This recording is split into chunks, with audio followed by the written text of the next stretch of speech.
नमस्कार। अंग्रेजी ज्ञान सागर की यात्रा में आपका स्वागत है। बहनों और भाइयों, मैं आपके बच्चों के लिए ट्रांसलेशन सीखने के लिए, टेंस सीखने के लिए वीडियो बना रहा हूं, क्योंकि बहुत से मित्रों ने ये कहा था कि हमारे बच्चे सीख नहीं पा रहे हैं। तो कई बार उन्होंने बता चुके, नेट पे भी देख चुके, लेकिन उनके समझ में नहीं आ रही। तो मैंने कहा भाई मैं उनकी दिक्कतों को दूर करूंगा। तो इस सीरीज में हमारे ज्ञान सागर की यात्रा जो है, क्योंकि मैं सबसे पहले इंडेफिनेट टेंस को ही ले रहा हूं, और पहले मैंने प्रेजेंट का बताया, फिर पास्ट का बताया। अब मैं फ्यूचर के बारे में बताऊंगा। फ्यूचर इंडेफिनेट टेंस क्या होता है और इसके क्या नियम है, क्या पहचान है। और ये 3 कैटेगरी में बटा हुआ है: अफर्मेटिव सेंटेंस, उसके नियम, फिर नेगेटिव और इंटेरोगेटिव। तो सबसे पहले मैं अफर्मेटिव सेंटेंस के बारे में बता रहा हूं कि अफर्मेटिव सेंटेंस क्या होते हैं और उसके क्या नियम हैं। देखिएगा, future indefinite tense. Future indefinite tense में सबसे पहले पहचान क्या होती है कि इसमें पहचान में बहुत आसान है। गा गे गी, जो भी हिंदी के वाक्य होते हैं उनमें गा गे गी आता है। जाएगा, खाएगा, करेगी, नहाएगी, इस तरीके के जो वाक्य होते हैं उनमें स्पष्ट चमकता है कि भाई ये जो है भविष्य की बातें हैं, और वो भी तो फ्यूचर इंडेफिनेट टेंस है।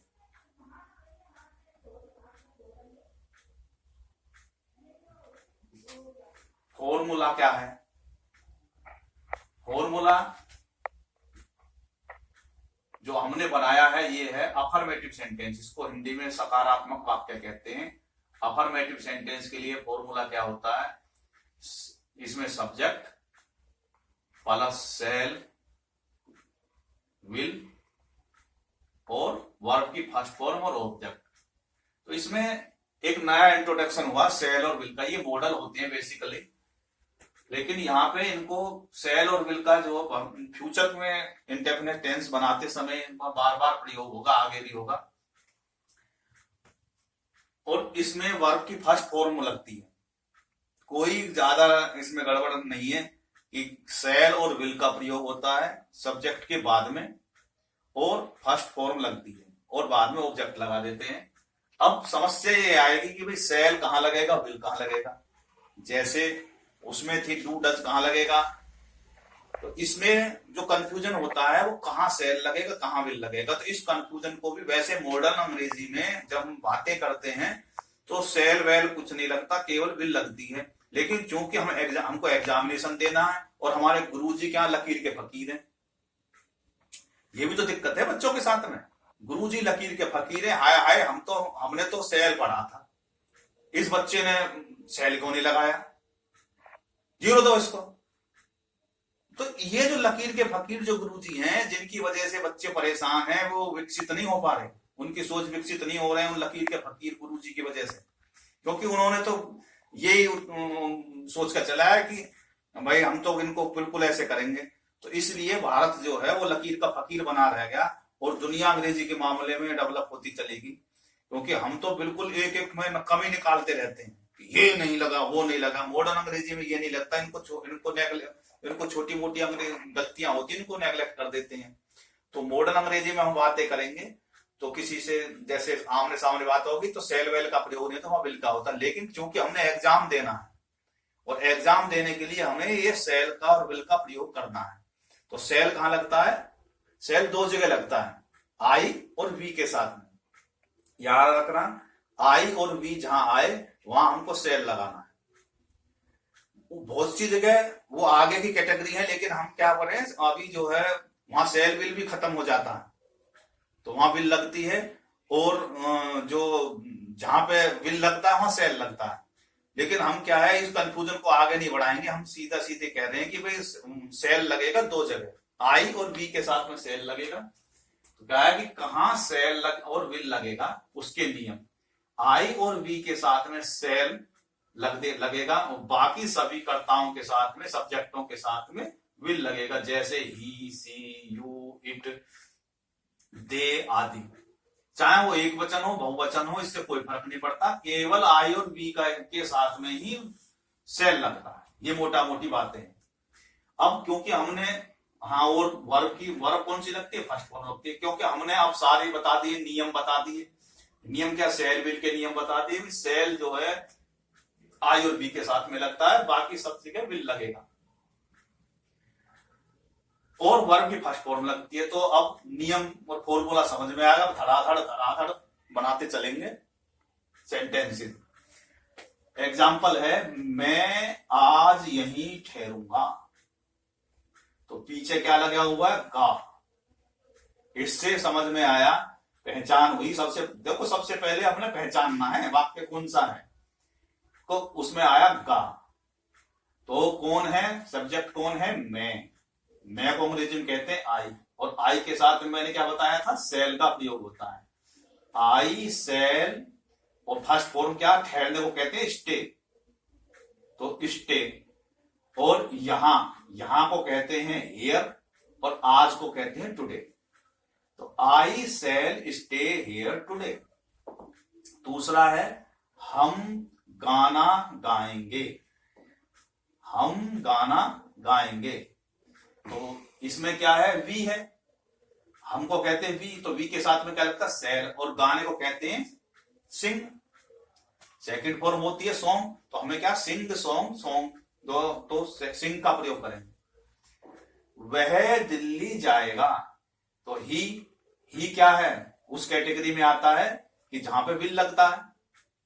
He will go to Delhi, जाने की फर्स्ट फॉर्म गो, और कहां जा रहा है, टू दिल्ली।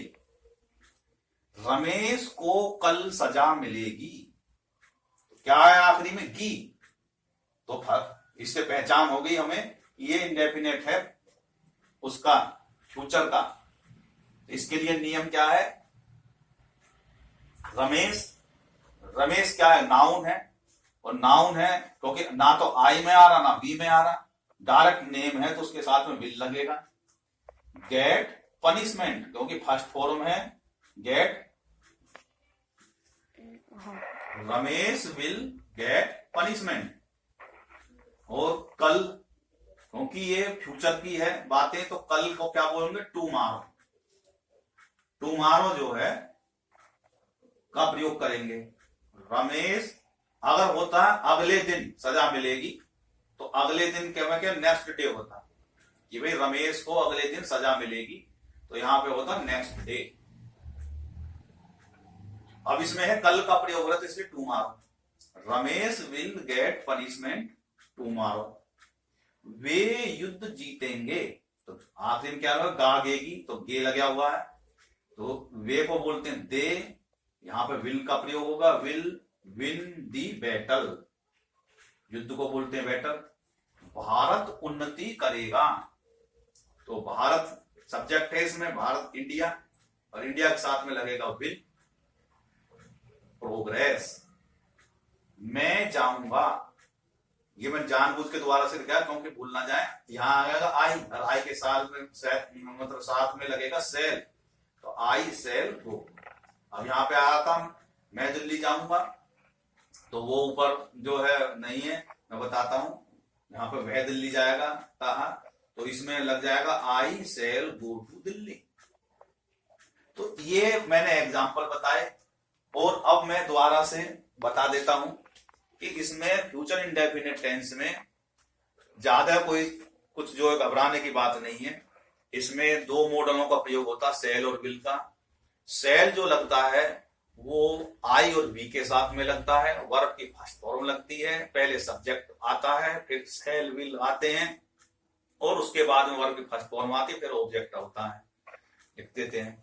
इस तरीके से ये वाक्य बनाते हैं, और ये आपने 10-10 वाक्य बनाने हैं अपनी मर्जी के, अपने आप ये देखना है। और उसके बाद में क्योंकि अब इंटरनेट का जमाना है, तो वो आपने जो है जो वाक्य बनाए वो मेरे सही बने हैं गलत बने हैं, क्योंकि पहले तो हमारे पास क्या होते थे, हम ग्रामर की बुक तो ले आते थे, एक्सरसाइज भी करते थे। अब हमको कैसे पता पड़े कि हमने सही करा है गलत करा है? गुरुजी के पास में जाते थे तो नहीं कहते हाँ तेरे से स्कूल का काम तो होता नहीं, तू एक्स्ट्रा करा ले। क्योंकि पहले ट्यूशन का चक्कर रहता था तो गुरुजी डांट डांट देते थे, आ जा ट्यूशन पढ़ने।